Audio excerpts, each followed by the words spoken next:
sir. Would you please state your name and spell it? Abedi De Silva, Abede, De Silva, Dasilva. All right. And Mr. De Silva, um, is your brother Aquila? Yes, Were you present the evening that Aquila died? yes, I was. Okay. And you testified in the trial earlier about your experience that evening. Um, if I recall your testimony, you are 6 years older than. Yeah, 5 years, 9 months. Yeah. Were you close? Yeah.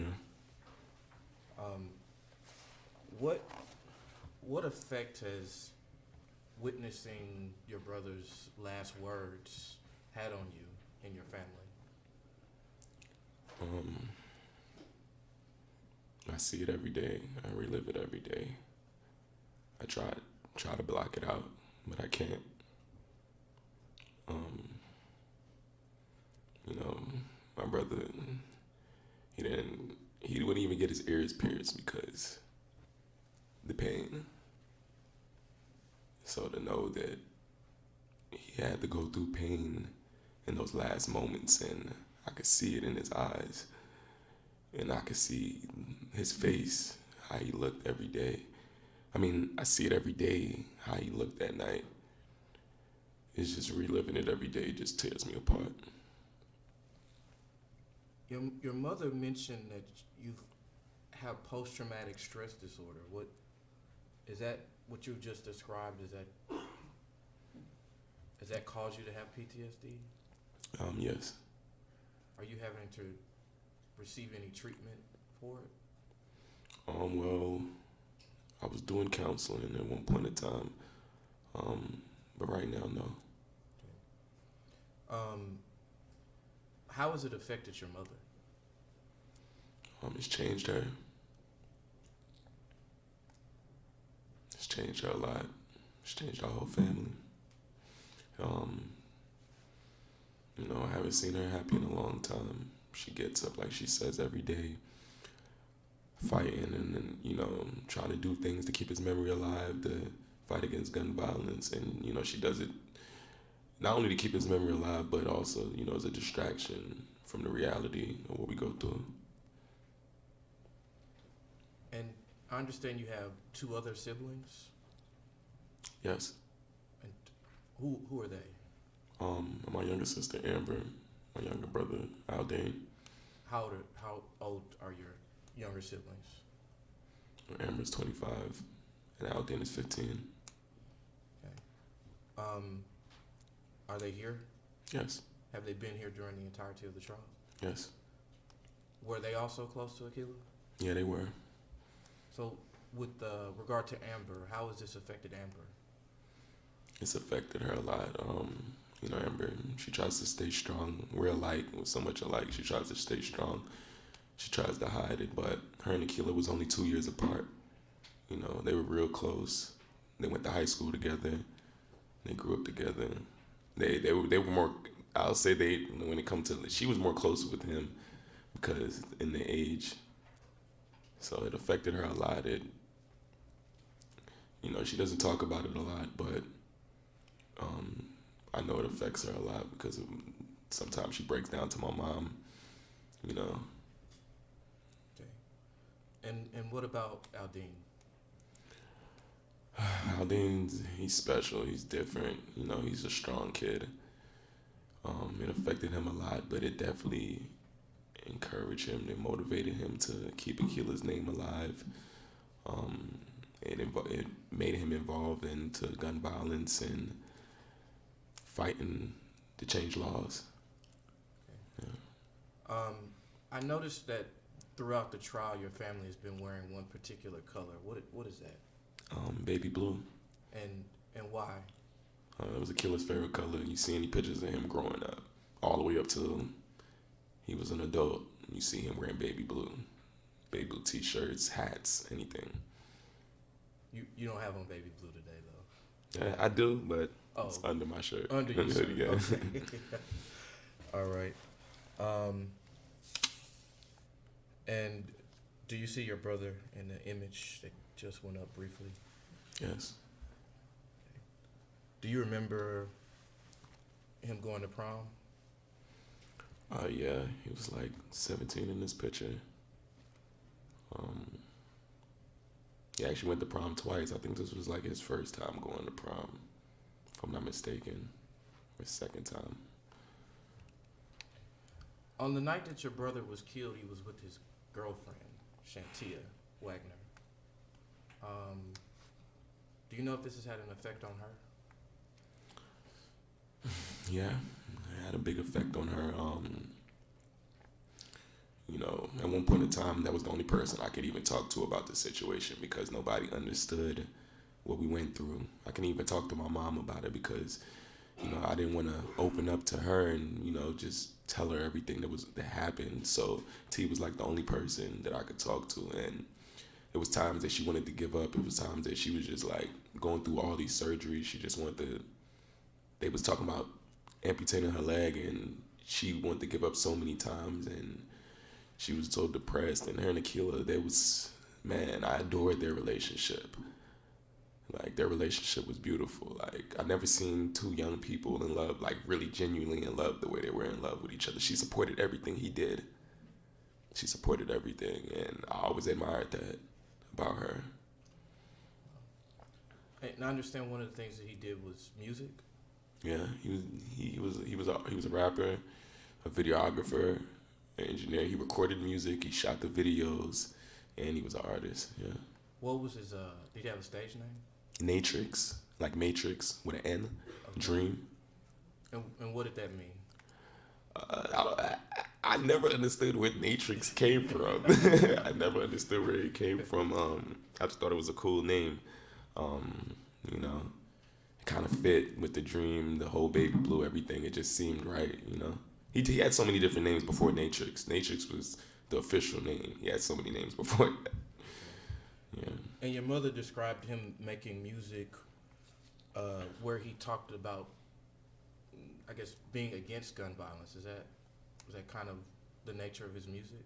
Yeah, his music was all positivity. He spoke about, like you said, in Prophet, he spoke about stop making hashtags because, in this time of day, people just hashtag something on social media and they keep it pushing. So he's like, instead of just doing stuff for just social media or just for the internet, let's really actually put action towards what we're saying. And he never even cursed in his music. Never cursed. Never said anything bad. Everything was positive about his music. Did you ever expect your brother to be a hashtag? No, I would never expect this. Is there anything else you think you want to share about how this has affected you and your family? It changed my family, changed us, changed our lives completely. My daughter was only 2 years old when he died. It hurts to know that I have to remind her who she is through pictures and videos, and she'll never get to know who he is. It hurts the fact to see my mother cry, and I can't do anything about it. It hurts the fact to know that he died and I didn't.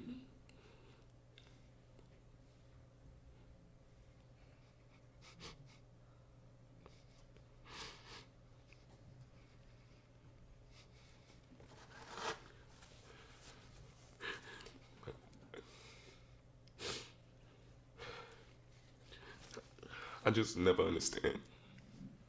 I don't understand I just never understand the significance of this.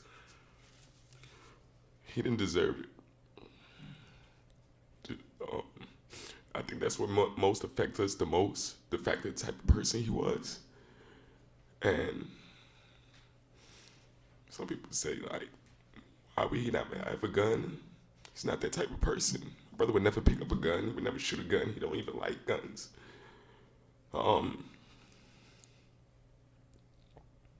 I just never understand the fact, I don't know, it just kills me to know that I couldn't do anything about it.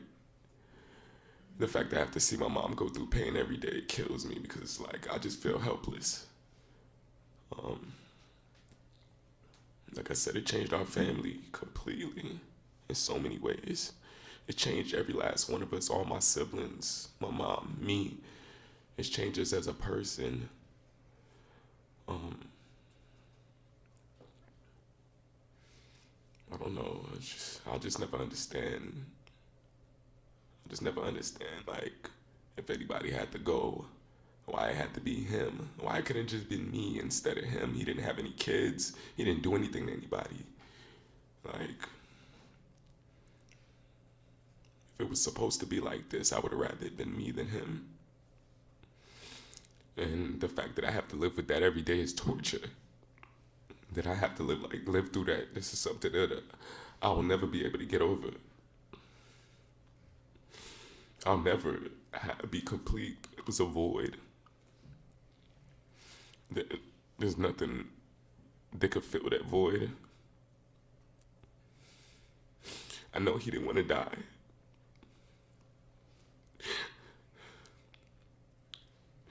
And the fact that he was murdered instead of, he didn't even die from a car accident or sickness, he was murdered. He had so much talent, so much gift, so much talent. Like she said, he built his own computer. He learned how to shoot videos on his own. Everything, all this stuff he learned how to do off of YouTube. Nobody taught him this. It was just like all this talent taken away for nothing. And it just tears me just to know, like, I'll never understand, I'll never get it. And I have to live with this for the rest of my life.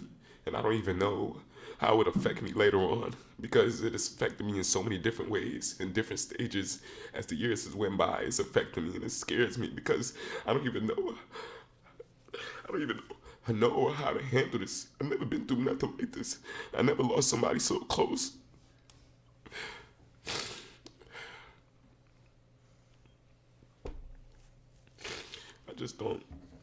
I'm just going along. It's just like we're just living in a nightmare, and I'm just going along. Just every day is a fight. Every day I wake up is a fight. I try to be strong because I'm grateful that I'm still here. And I know I have to be my brother's voice, but it's hard. Thank you for being his voice. Thank you.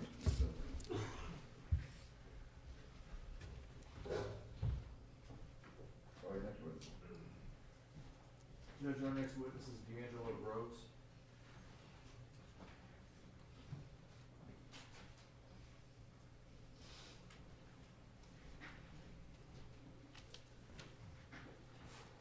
So if you would raise your right hand and be sworn, please. Solemnly swear affirm to tell the truth, the whole truth, and nothing but the truth, so help you God.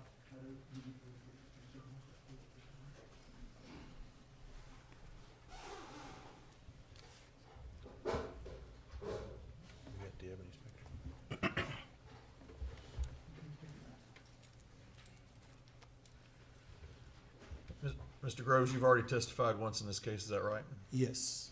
And this is the picture that we have already introduced of your sister Diebity, is that right? Yes. Can you tell us how her murder has affected you personally?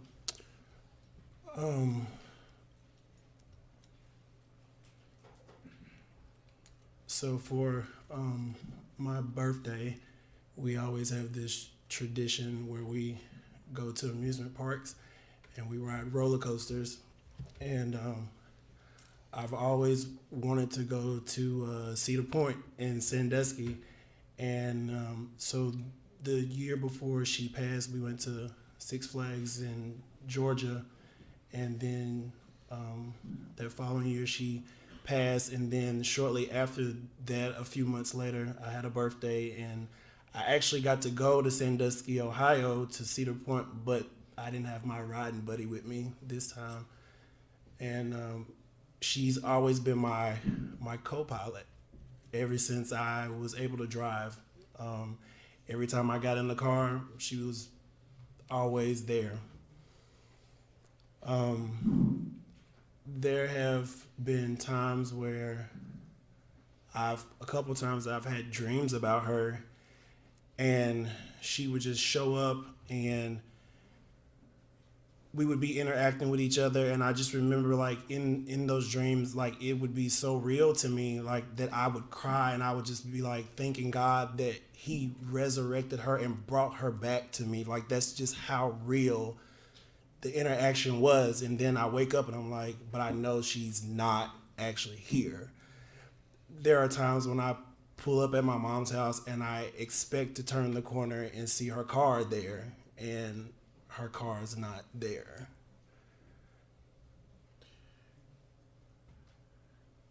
Have you seen this impact other members of your family? Yes. Tell us about that.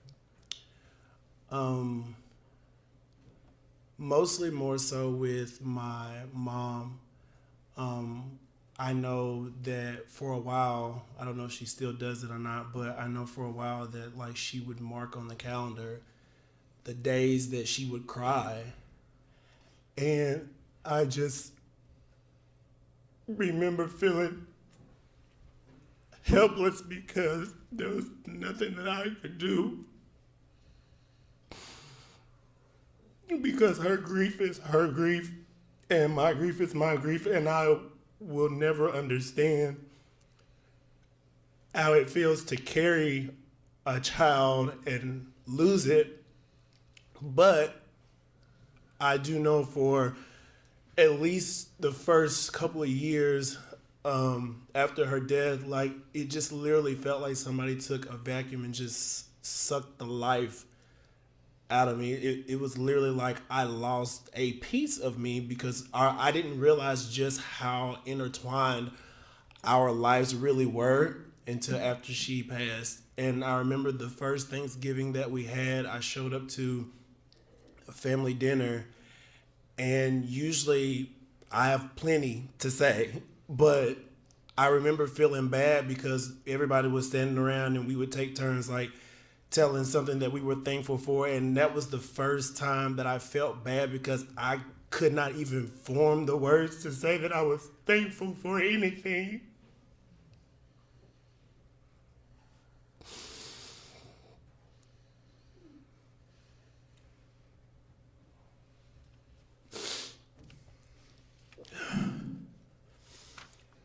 That's all, Judge.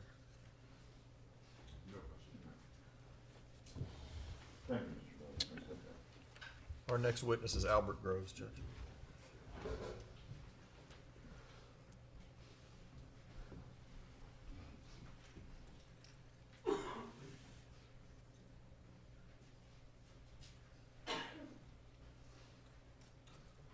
So if you would raise your right hand and be sworn, please. You solemnly swear affirm to tell the truth, the whole truth, and nothing but the truth, so help you God.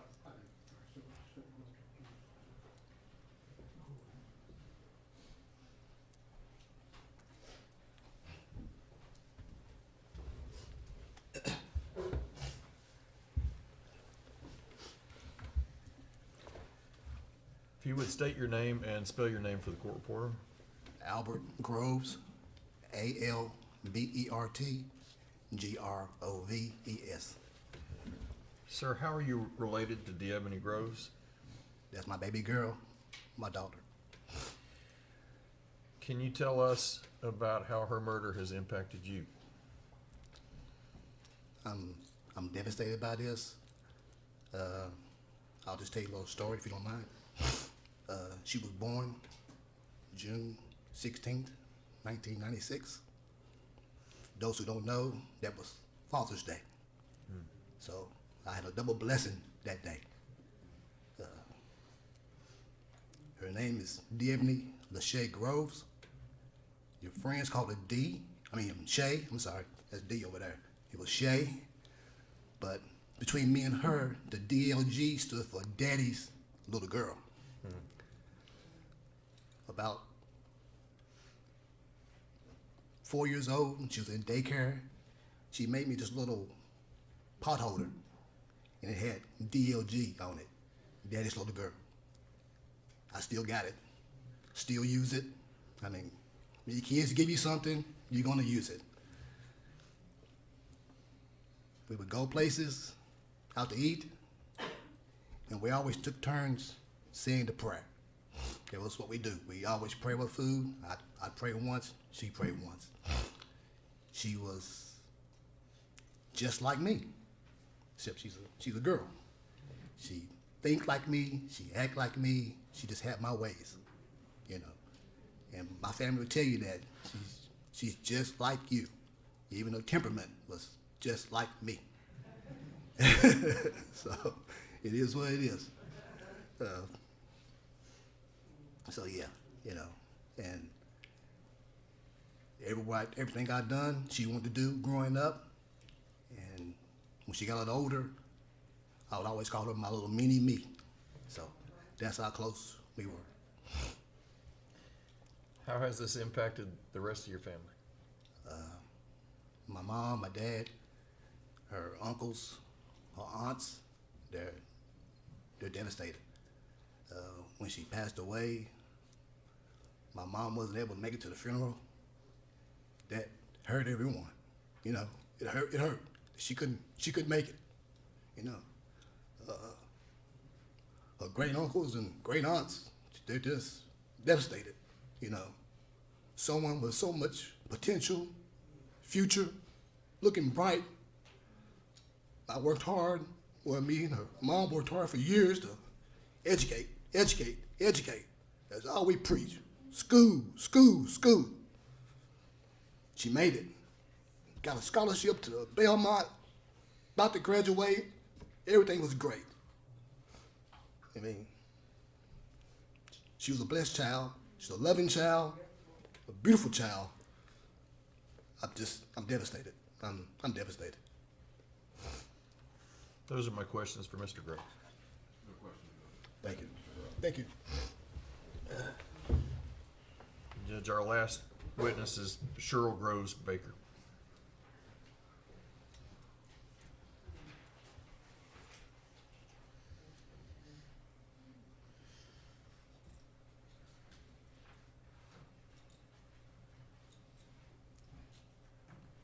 Now, if you would raise your right hand and be sworn, please. You solemnly swear affirm to tell the truth, the whole truth, and nothing but the truth, so help you God.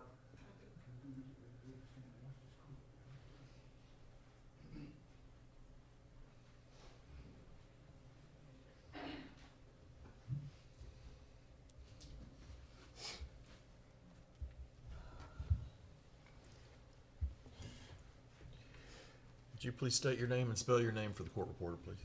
Cheryl Groves Baker, SHIRL GROVES BAKER. And ma'am, how are you related to D'Ebony Groves? I am the proud mother of D'Ebony Lachey Groves. Ma'am, how has her murder impacted you? All of my dreams that I've ever had for her, to have a successful future, just disintegrated in the air on April 22nd, 2018. My days now are spent with scheduled weekly visits to the cemetery, which is usually on Sundays because I pass by going to church and coming back home. Many days of unmanageable tears. I just can't seem to control them, continually flowing. A broken heart and a hole in my soul.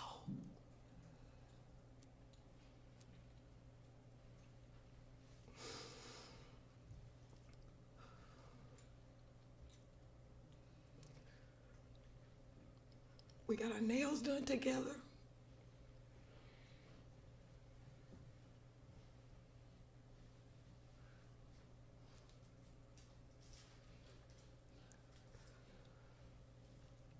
I've also been diagnosed with a skin disorder where my skin is starting to discolorate, and it's due to nerves.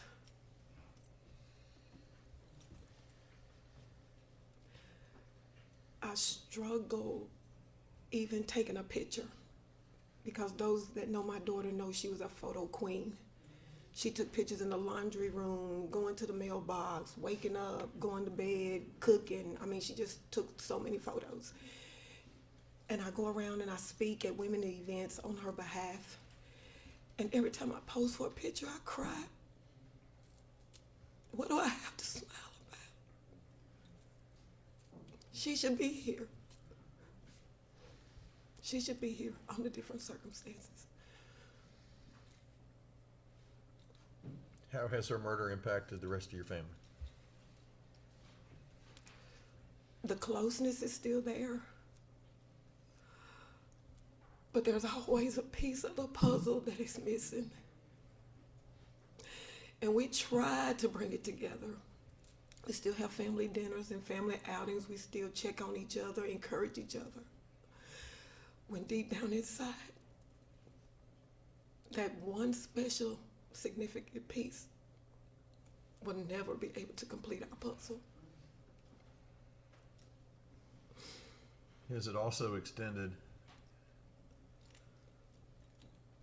to the impact you've seen on even her sorority sisters? Could you repeat that? Has it even extended to the impact that you've seen on her sorority sisters? And can you tell us about that?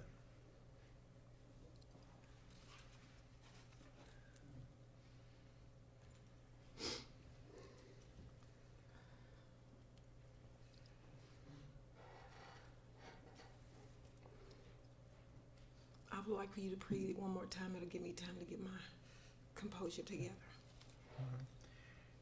Have you even seen the impact of her murder on her closest friends or sorority sisters? Yes. And can you describe that? There's several of them here today. And every event that we have had since the Ebony passed, her birthday, the anniversary, Christmas, Mother's Day, they come waiting on me hand and foot. Whatever I need, whatever I want, they're there. And I'd just like to take this time to say thank you to everyone that has prayed on behalf of my family. Because everyone doesn't have a support group. And I know that through the prayers and through the support, her legacy is still alive, and she will continue to fly high. Those are my questions, Jeff. Thank you.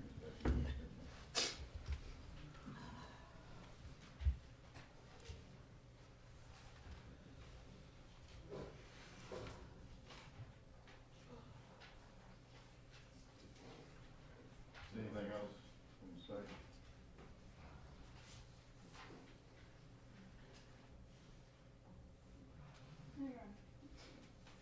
Anything from the family? Your Honor, we're going to rely on the evidence we presented at the trial to support the mitigating factors. All right. Members of the jury, that concludes the evidentiary portion of the trial. We're going to, let me see, a couple of the attorneys, one from each side will be fine.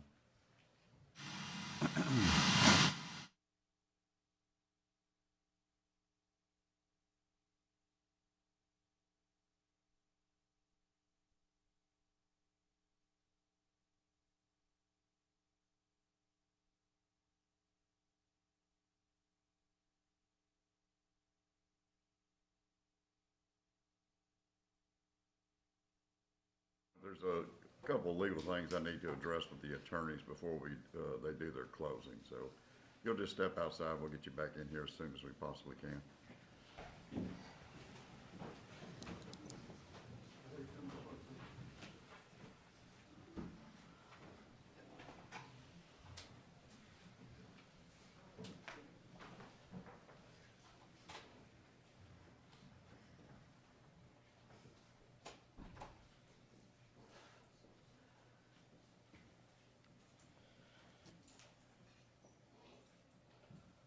All right, be seated. Let's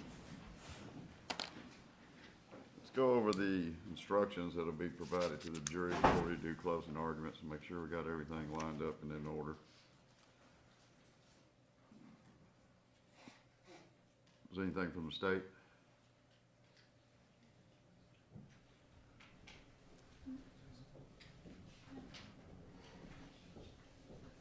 Yes, sir. I mean, it has everything Good. that's needed. All right, so the state has no objections to the way it's been prepared. Defense, I think, Mr. Bruno, you may have wanted to comment on something. There's only one thing, and I don't know in the end if it makes a difference in how they find things, but I think for it to be correct, the bottom of page 4, All right. because they have to find the aggravating circumstance. I don't know that it's appropriate to say, to tell them already, however, by your guilty verdicts, you've effectively found beyond a reasonable doubt the 2 aggravating circumstances filed by the state. Because they have to I'll find go back and, I'll change that word. I mean, I don't- it's in effect what they've done, but I understand. And I don't know that it makes a difference when they actually deliberate, but I think to be proper, I don't know that we should be telling them that they've already met a certain burden effectively. All right, I'll change that. Of it, just deleting that one sentence. That's what I was gonna do. I was gonna delete that. Is there anywhere else? I don't think I've seen that anywhere else. I don't have any other issues with the rest of it. And I just feel obligated to. No, I to fully bring agree. that up. I don't think that's correct.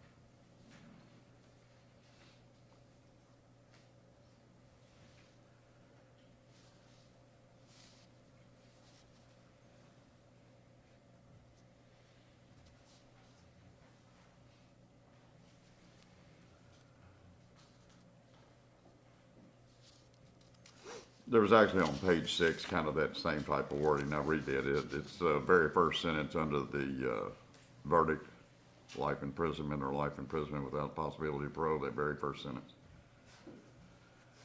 So I've redrafted it just to say, if you find that the statutory aggravating circumstances have been proven by the state beyond a reasonable doubt. You see? Yes, sir, I agree. That work? Yes, sir. All right. Let's take about 2 or 3 minutes. We'll get these changes made real quick and so we can get the printing started for the jury. And Judge, if we could actually take about 5 minutes, that'd be great. Can we do that? 5 full minutes? 5 full minutes, all right, 300 seconds. Okay.